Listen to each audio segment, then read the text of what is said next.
Bonjour à tous, je suis Majda Shekel et je suis coach en programmation neurolinguistique. Je suis ravie de vous retrouver autour d'un sujet qui est d'actualité, qui est justement le déconfinement. Alors, beaucoup de questions qui nous sont parvenues étaient: est-ce qu'il y aurait une manière idéale de déconfiner? Nous avons été confinés pendant plusieurs mois et donc comprimés. Le déconfinement va venir décompresser nos cellules. Les cellules nerveuses en font grandement partie. Et donc, comme les lois de la physique nous le montrent, toute décompression doit se faire de manière progressive, sinon ça engendrer une explosion. Pour éviter justement cette explosion, toute manière progressive de déconfiner serait la bienvenue. Les mamans à la maison, par exemple, peuvent suivre un rythme propre à elles pour reprendre les enfants dans les jardins. Les chefs d'entreprise pourraient prévoir une prolongation du télétravail à raison de quelques jours par semaine et avoir justement 1 ou 2 jours pour réunir tout le monde dans l'entreprise pour que les liens aussi sociaux se reproduisent et se resserrent.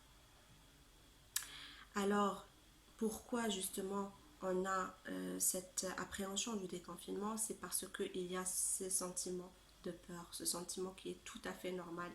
La peur est une émotion qui nous évite le danger, et donc quand elle est là, c'est qu'il y a un danger derrière. Et le danger est là, bien sûr. Déconfiner, on le sait, ne rime pas avec une reprise totale d'une vie normale. Nous devrons nous réadapter encore une fois, comme on l'a fait de manière brusque lors du confinement. Nous devrons réadapter nos cellules nerveuses, notre cerveau, à reprendre une vie normale tout en ayant de nouvelles habitudes, tout en ayant des gestes barrières, tout en ayant l'obligation de porter par exemple nos masques.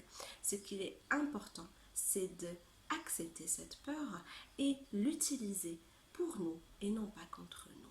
C'est-à-dire, il ne sert à rien d'avoir peur et de rester complètement confiné, prolonger nos confinements, ou encore la laisser nous prendre vers, par exemple, une agoraphobie, qui est justement une peur des milieux extérieurs.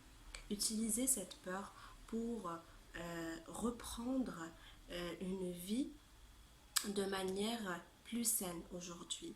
Utilisez vos apprentissages du confinement, ce que vous avez pu comprendre lors de ces derniers mois pour revarier et revoir justement votre vie après le confinement.